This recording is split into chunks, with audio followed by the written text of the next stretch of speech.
Did you know that crying is actually good for your body, your physical body, and of course your mind and your soul? And this is why. So I found out about a study that was done many, many years ago. I found out about it while I was in my undergrad back in the day, in my psychology class. And the professor talked about the study done on tears. So what they did was they went to, funerals, and there's planes going overhead. We'll just wait a minute. So they went to funeral sites. They went to hospitals where people were dying and people were grieving the loss of family ones. They went to tragic accident sites and collected sad tears. Right? They collected sad tears from people who were genuinely going through some severe pain and trauma. And then they went to weddings and graduations and babies being born, and they collected and happy tears, and they took it back to the lab and they studied the content of those tears. And what they found was that sad tears had a significant high percentage of toxins in them, right? So the conclusion was that when people cry, we actually flush out these toxins, which are basically poisonous to our bodies. And in doing so, we're actually creating healthier bodies, because when we don't flush out the toxins, when we don't cry, those toxins that are not coming out from your tears, they have to go somewhere. So then where do they go? Well, they go to your major organs.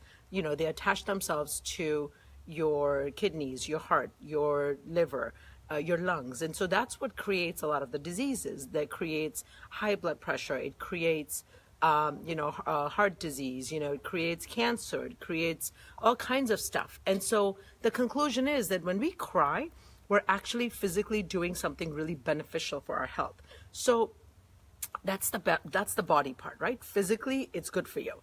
And of course, have you ever noticed that when you've actually had a good cry, when you've allowed yourself to just sob, whether it's from pain or even from joy, you always end up feeling lighter. You do end up sometimes feeling drained, but it kind of knocks you out, and you go to sleep and you wake up and you end up feeling refreshed, right? And so that's just another way of our body, our soul, and our mind just sort of flushing and releasing the negativity, the negative energy from our body. So please, next time you want to cry, go ahead and allow yourself to cry. Here we go, another plane. Don't listen, to those who tell you don't cry, suck it up, it's not okay to cry, big boys don't cry, or whatever nonsense, our society has been perpetuating for generations. Let's not listen to that, because that's complete BS. That's not true. It takes a lot of strength and courage to cry. And guess what? I'm living proof that the tears do end.